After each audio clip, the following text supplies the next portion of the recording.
Y bien, querido amigo y hermano, en esta mañana te quiero llevar a meditar acerca de uno de los siervos más preciosos de los cuales nos habla la Biblia, uno de los siervos, si eres evangélico, si eres cristiano evangélico, si eres creyente, todos tenemos admiración por el apóstol Pablo, ¿sí? Y bueno, hoy te quiero llevar a meditar acerca de la obra misionera de este siervo precioso del Señor, al cual Dios lo utilizó tanto. El apóstol Pablo es considerado el más grande predicador del primer siglo, después del Señor Jesús. Escribió más de la mitad del Nuevo Testamento y llegó a lugares más lejanos que cualquier otro discípulo de su época, predicando el Evangelio del Reino. Caminó, anduvo en barcos rudimentarios, se expuso a muchos peligros, como la picadura de una serpiente. Estuvo preso en más de una oportunidad. Incluso lo dieron por muerto a causa de las piedras que le arrojaron y del estado en que quedó luego de este suceso. Realizó 3, algunos cuentan 4 viajes, tomando como uno de ellos cuando fue llevado a prisión a Roma, pero digamos que fueron 3 viajes misioneros. En el primer viaje recorrió alrededor de 1000 kilómetros. Según la fuente, recorrió algo así como unos 14.725 kilómetros en total entre sus viajes. Las fuentes discrepan sobre la lista exacta de lugares que Pablo visitó durante su vida, pero lo que es seguro es que durante los 3 viajes, descritos en los Hechos de los Apóstoles 13 y 14 el primero, los Hechos 15 al 17 en el segundo y los Hechos del 18 al 20 en el tercero de los viajes, visitó muchas ciudades históricas que son consideradas la columna vertebral de la civilización occidental. De Atenas a Corinto, pasando por Antioquía y Éfeso, aquí hay un resumen de los viajes de Pablo, incluyendo indicaciones de dónde están esos lugares, ¿no? en el mapa de lo que es el mundo actual. El primer viaje, el que se considera como primer viaje de Pablo, comenzó en el año 45 y terminó en el 49. Junto con Bernabé. Estamos hablando de la era cristiana, ¿no? Después de Cristo, por supuesto, sabemos que Pablo fue cuando realizó su ministerio. Algunos teólogos hablan lo ubican de 4 a 7 años después de la muerte de Jesús.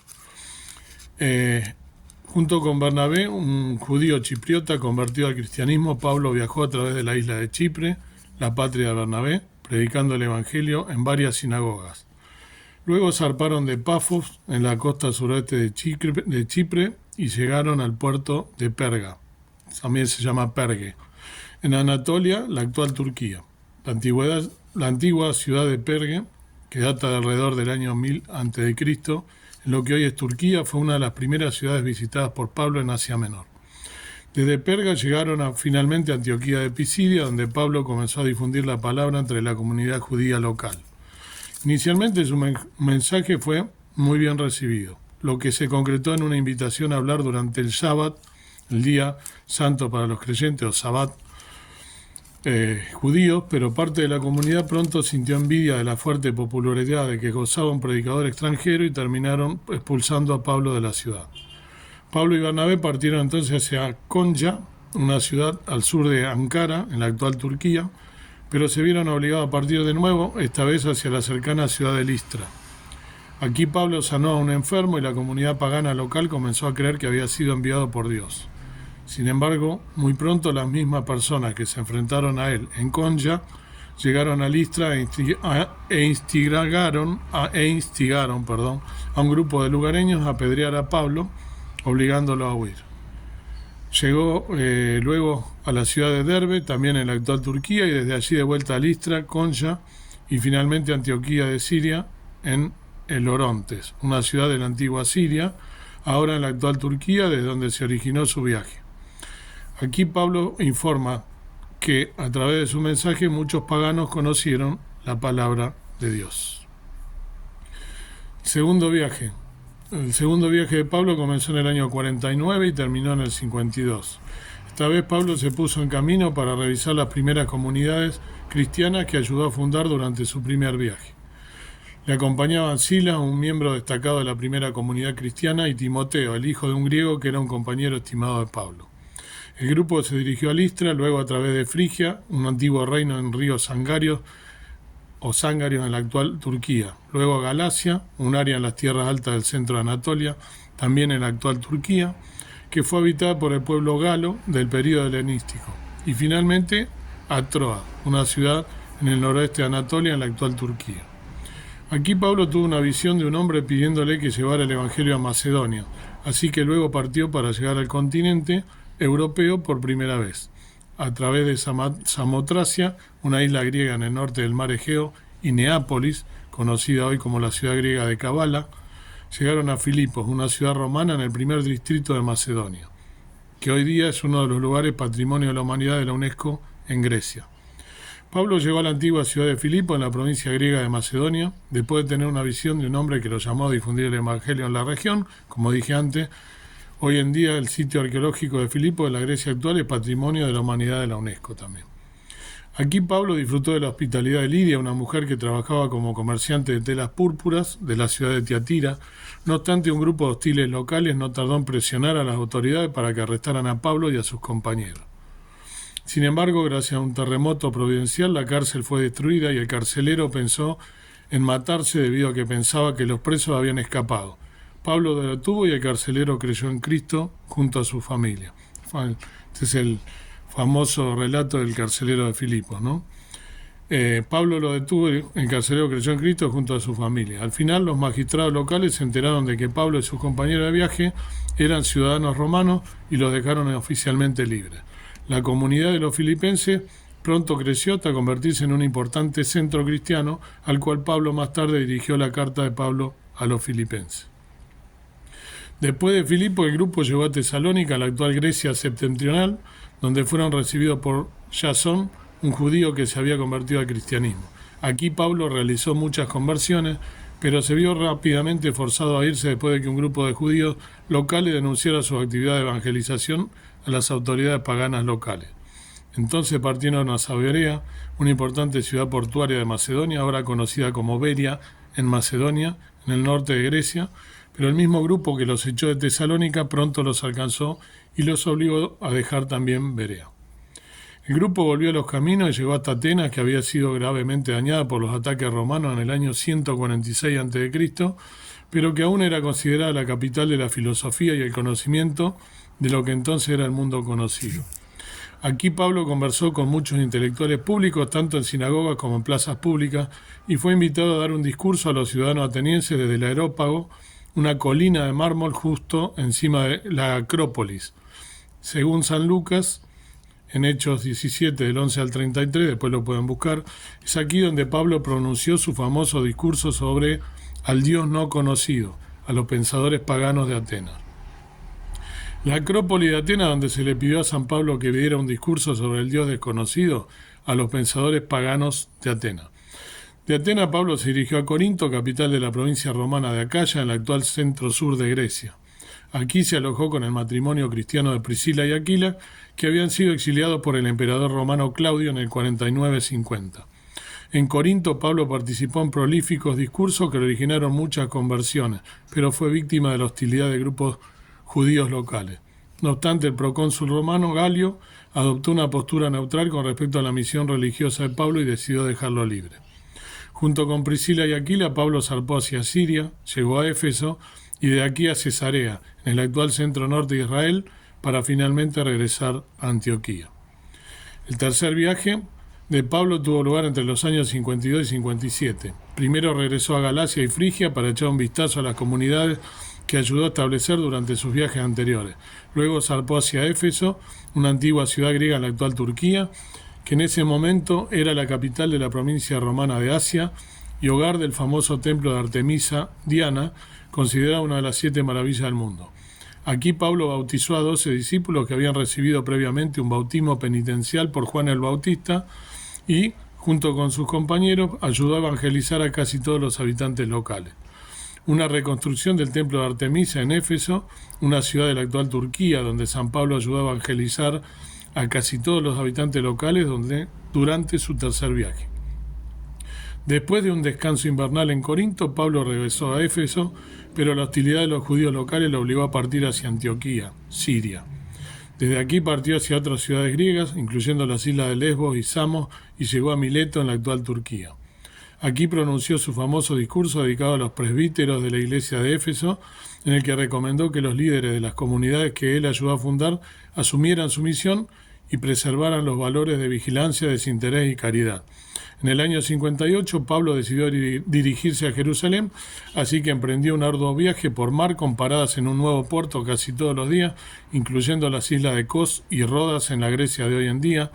Finalmente llegó a Jerusalén, donde se quedó con Mnason de Chipre, una de las personas a las que ayudó a convertir en uno de sus primeros viajes. Luego Pablo visitó a Santiago, quien le aconsejó que hablara con los judíos más tradicionalistas del templo. Aquí Pablo fue reconocido por los judíos de las provincias asiáticas y, una vez más, fue recibido con hostilidad. Claudio Licia, el tribuno romano local, intervino y encarceló a Pablo antes de saber que era ciudadano romano.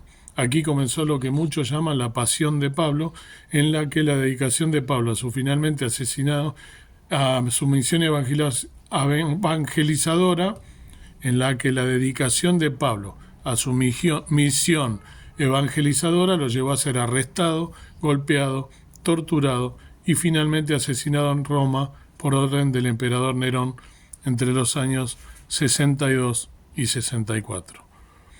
El cristianismo entra a Roma gracias a la expansión evangelizadora de los apóstoles y de Pablo. A Pablo de Tarso le debemos, en gran parte, que el cristianismo no se quedara con un mensaje dentro de la religión judía. Con pocos medios y pocas personas hace la acción de llevar el Evangelio desde Asia Menor hasta Europa, el lenguaje propio de las culturas que encuentra, poniéndolas en comunicación con Jesús. Bien, impresionante la historia. Rápidamente, no intenta hacer esto un estudio, pero sí un resumen de los viajes de Pablo tan importante. Ahora, ¿cuál fue el secreto de este siervo de Dios? Leyendo al mismo apóstol encontramos la respuesta. 1 Corintios 2, del 1 al 5. 1 Corintios 2, del 1 al 5, la palabra del Señor nos dice así: Así que, hermanos, cuando fui a vosotros, no fui con altivez de palabra o de sabiduría a anunciaros el testimonio de Cristo, porque no me propuse saber algo entre vosotros, sino a Jesucristo y a este crucificado. Y estuve yo con vosotros con flaqueza y mucho temor y temblor, y ni mi palabra ni mi predicación fue con palabras persuasivas de humana sabiduría, mas con demostración del Espíritu y de poder, para que vuestra fe no esté fundada en sabiduría de hombres, mas en poder de Dios. Obviamente aquí, ¿qué conclusión sacamos? Que justamente el mismo apóstol nos lo dice, ¿sí? Está centrado en Cristo. Ese es su principal mensaje y su principal secreto. La obra de él está centrada en Cristo. El éxito de la obra misionera es concentrarnos en Jesús. Al igual que el apóstol Pablo, no podemos anunciar el Evangelio confiados en nuestra propia sabiduría ni elocuencia, ni tampoco de otros hombres, ¿sí? Sino en sabiduría de Dios. Debemos enfocar nuestro mensaje en la obra que hizo Jesucristo en la cruz del Calvario. De ninguna manera esto quiere decir que no debemos estar preparados. Lo que significa que nuestra intención no debe ser buscar la admiración de las personas, ¿sí?, por la elocuencia y sabiduría de nuestras palabras, sino por lo que estamos hablando les conduce a tener una relación personal con Jesucristo. Eso debe ser nuestra misión. En los Hechos de los Apóstoles 20, ¿sí?, del 22 al 23, los Hechos de los Apóstoles 20, 22 al 23, vamos a encontrar también otro de los secretos que tiene justamente el Hecho de los Apóstoles 20, del 22 al 23. Dice así la palabra del Señor: Y ahora, he aquí, ligado yo en espíritu, voy a Jerusalén, sin saber lo que allá me ha de acontecer, mas que el Espíritu Santo por todas las ciudades me da testimonio, diciendo que prisiones y tribulaciones me esperan. Entonces, debemos tener presente que el mensaje que llevamos solo va a dar frutos si somos guiados por el Espíritu Santo. Esto me lo van a escuchar decir siempre, porque es así. Lo dice la palabra, no lo digo yo. Debemos ser conscientes de que no es en nuestra fuerza que las personas van a aceptar el mensaje de salvación. Tenemos que recordar siempre que quien convence de pecado, de justicia y de juicio es el Espíritu Santo. Y por eso no podemos ir a hacer la obra sin su dirección.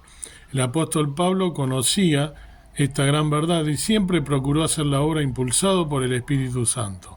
El gran apóstol iba donde el Espíritu Santo lo guiaba, como acabo de leer, sin importar lo que pudiera sucederle. Y eso es lo que debemos sentir nosotros. No importa, no hay que tener temor, el Espíritu Santo debe guiarnos, ¿sí? Lo único que le daba sentido a su vida era predicar el mensaje de salvación en Cristo, llevar a cabo la obra que se le había encomendado y para la cual había sido elegido. Romanos 1:16 también nos da una pista de cuál es el secreto. Romanos 1:16 dice así: porque no me avergüenzo del Evangelio, porque es potencia de Dios para salud a todo aquel que cree, al judío primeramente y también al griego. Durante su ministerio, el apóstol Pablo siempre dependió del gran poder de Dios, de la potencia de Dios, ¿sí? Él estaba convencido que el poder que actúa en nosotros es el mismo que resucitó a Jesús de los muertos, y que es el único que puede traer la salvación al mundo perdido. Me hace acordar esto a un corito que se canta en alguna iglesia: si el Espíritu de Dios vive en mí, vive en ti, ¿no? Si el Espíritu que resucitó a Cristo de los muertos, está basado en esto, no en esto que dice Pablo, ¿no? Pablo también reconocía que el poder de Dios es dado por su gracia, sin importar cuán débiles e imperfectos nos sintamos. No cabe duda que el apóstol Pablo trabajó en el poder de Dios solamente. Eso lo evidencia la gran obra misionera que hizo. En 2 Corintios 12, ¿sí? 2 Corintios 12, del 1 al 10, ¿no? Aquí tenemos algo bastante más extenso, pero clave. Así que, hermanos, perdón, estoy leyendo mal. 2 Corintios, acá está, ahora sí, 12, del 1 al 10, dice así: cierto, no me es conveniente gloriarme, mas vendré a las visiones y a las revelaciones del Señor. Conozco un hombre en Cristo que hace 14 años, si en el cuerpo no lo sé, si fuera del cuerpo no lo sé, Dios lo sabe, fue arrebatado hasta el tercer cielo. Él está hablando de él mismo, ¿sí? Y conozco tal hombre, si en el cuerpo o fuera del cuerpo no lo sé, Dios lo sabe, que fue arrebatado al paraíso, donde oyó palabras secretas que el hombre no puede decir. De este tal me gloriaré, mas de mí mismo nada me gloriaré, sino en mis flaquezas. Por lo cual, si quisiere gloriarme, no seré insensato, porque diré verdad. Empero lo dejo, porque nadie piense de mí más de lo que en mí ve u oye de mí. Dice la palabra de Dios en otro lugar, al mismo, ¿no? Nadie tenga más alto concepto de sí del que deba tener, ¿no? Y porque la grandeza de las revelaciones no me levante descomedidamente, me es dado un aguijón en mi carne, un mensajero de Satanás que me abofeté, para que no me enaltezca sobremanera. Por lo cual 3 veces he rogado al Señor que se quite de mí.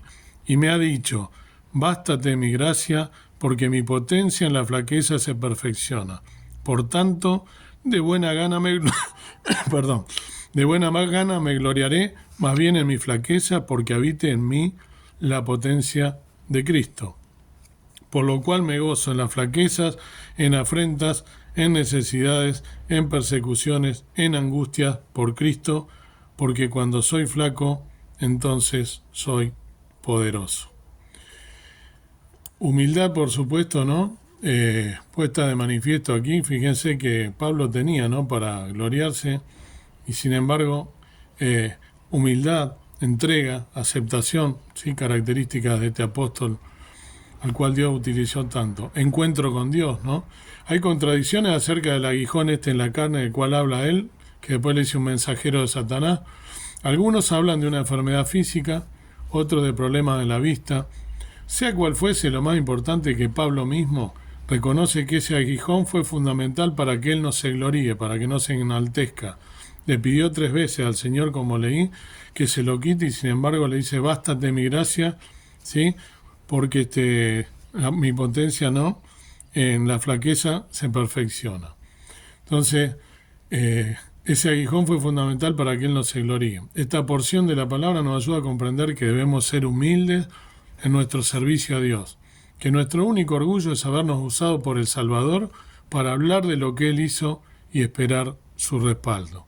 El ministerio del apóstol Pablo nos motiva a tener nuestra confianza en que Dios usará nuestros pobres esfuerzos para manifestar su gloria y que Dios es el indispensable y decisivo obrador en todo nuestro trabajo. Por más importante que llegase a ser, Dios tiene que ser el centro de nuestra vida y siempre con humildad, ¿sí? En Filipenses 3, del 4 al 8, otra de las cartas, ¿no? Leí que él fue a Filipo, en Filipenses le escribe a esta iglesia, del 4 al 8, ¿sí? Él nos da también indicio de otros de los secretos, ¿no? Dice, aunque yo tengo también de qué confiar en la carne, si alguno parece que tiene de qué confiar en la carne, yo más.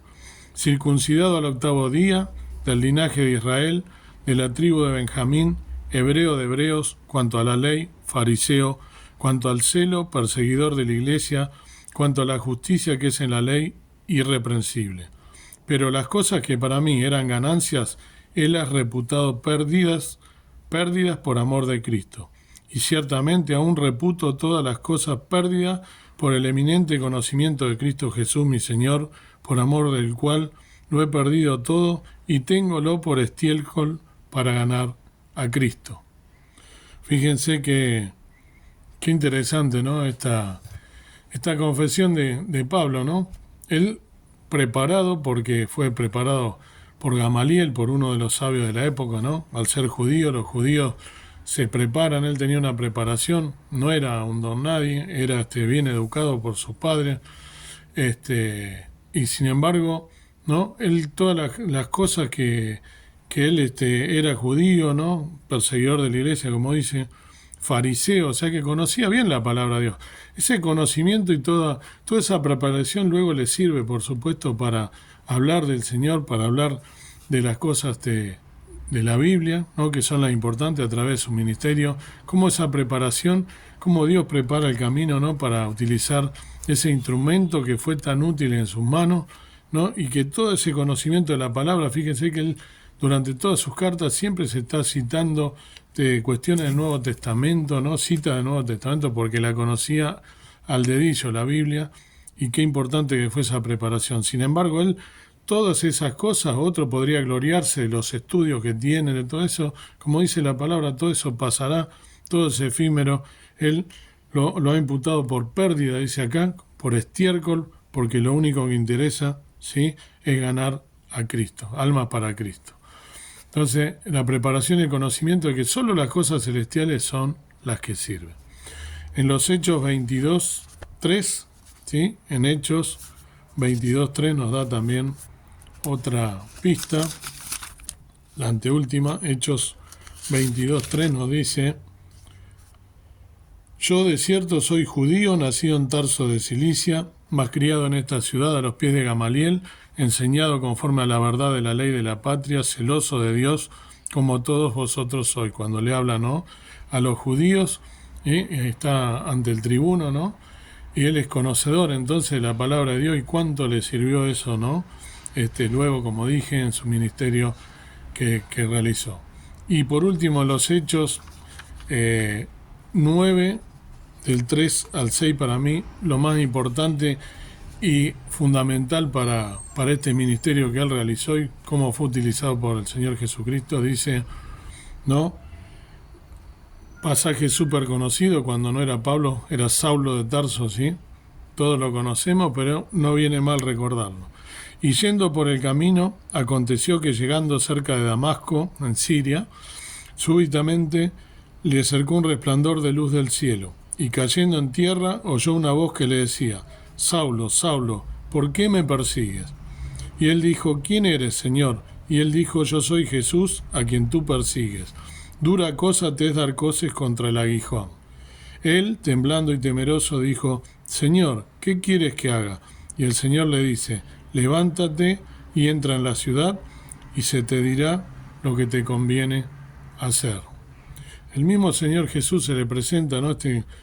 Este relato tan conocido, ¿no? El perseguidor, como ya lo habíamos leído, como él mismo lo cuenta después en una de sus cartas, perseguidor acérrimo de los discípulos del Señor Jesús, de la obra del Señor Jesús, y se encuentra de golpe con un resplandor que es el Señor Jesús mismo, ¿no? Nos dice acá, y esa voz que le dice en voz alta: ¿por qué me persigue? Estaba persiguiendo a la iglesia, pero perseguía al Señor Jesús, siente que lo persigue a él mismo. El mismo Señor Jesús se le presenta en persona, y cómo él lo reconoce, porque dice: Señor, ¿qué quieres que haga? ¿No? ¿Quién eres? Le pregunta primero: ¿quién eres, Señor? Entonces, él tiene este encuentro tan importante con Dios, que para mí lo más importante, que él lo hace luego ser el hombre que fue. Hay a partir de este hecho una transformación de su vida. Leamos los versículos que siguen y daremos cuenta de esto. Del 10 al 16 dice así: había entonces un discípulo en Damasco llamado Ananías, luego de que Saulo es derribado del caballo y queda ciego, ¿no? Al cual el Señor dijo en visión: Ananías. Y él respondió: heme aquí, Señor.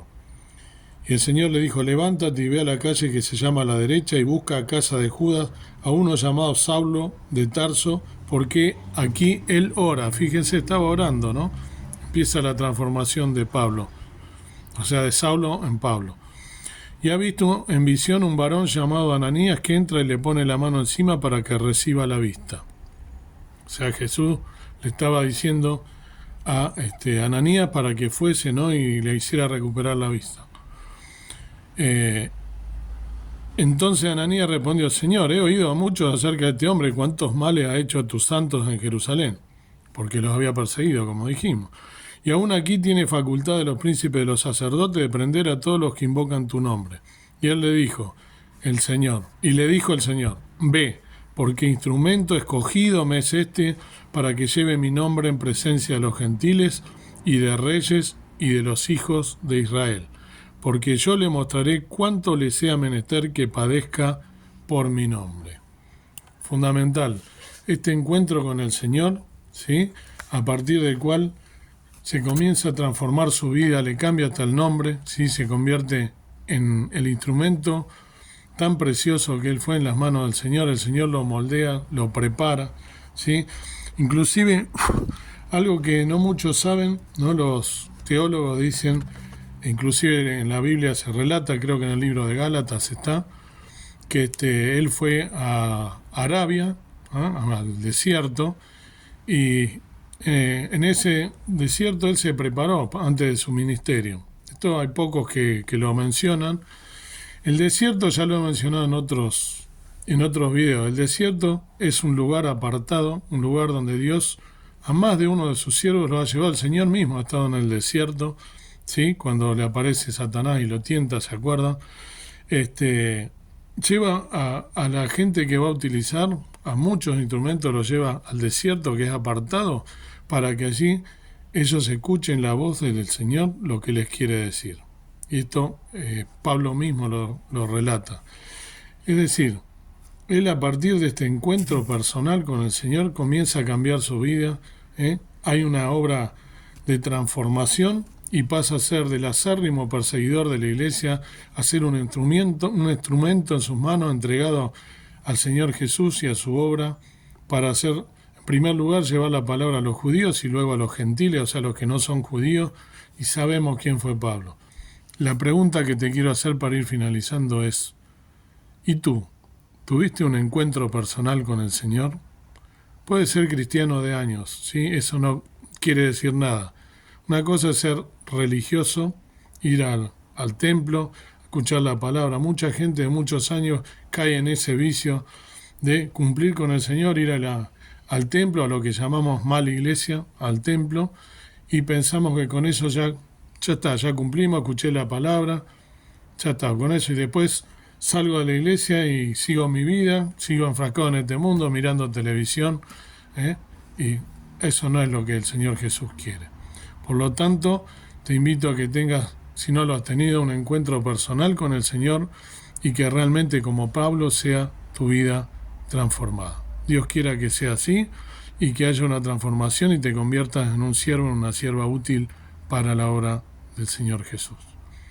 Padre nuestro que estás en el cielo, gracias por este día, gracias por recordar este siervo útil en tus manos, entregado a tu obra, pero que los secretos que hemos en esta pequeña meditación revelado, de tantas cosas que podemos hablar de Pablo y sin embargo tanto que tenemos que aprender, pero que era un hombre de carne y hueso como nosotros, con fallas, y sin embargo ese aguijón que le pusiste le hizo no vanagloriarse, como a nosotros también nos das prueba para que no nos vanagloriemos, que todo lo que hagamos sea para glorificar tu santo y bendito nombre. Que podamos tener un encuentro personal contigo, si es que no lo hemos tenido, para de verdad ser transformadas nuestras vidas y que tú nos utilices para lo que tú quieras, usarnos de acuerdo a tus propósitos y a tu santa voluntad y soberanía. Gracias por ser tu Hijo, gracias por poder meditar en estos asuntos y que aquellos hermanos y amigos que están oyendo este mensaje que también puedan pensar en estas cosas tan importantes y dejarse moldear en tus manos, en las manos del alfarero precioso que toma nuestra vida como barro y que lo moldee de acuerdo a tu imagen y semejanza. Gracias por ser tu Hijo, gracias por permitirme ser parte de la iglesia de Jesús y que pueda servirte de aquí hasta tu venida para que podamos serte fieles, estar velando y orando en todo tiempo. En nombre del Señor Jesús dejo todas las cosas con el perdón de mis pecados. Amén. Bendiciones.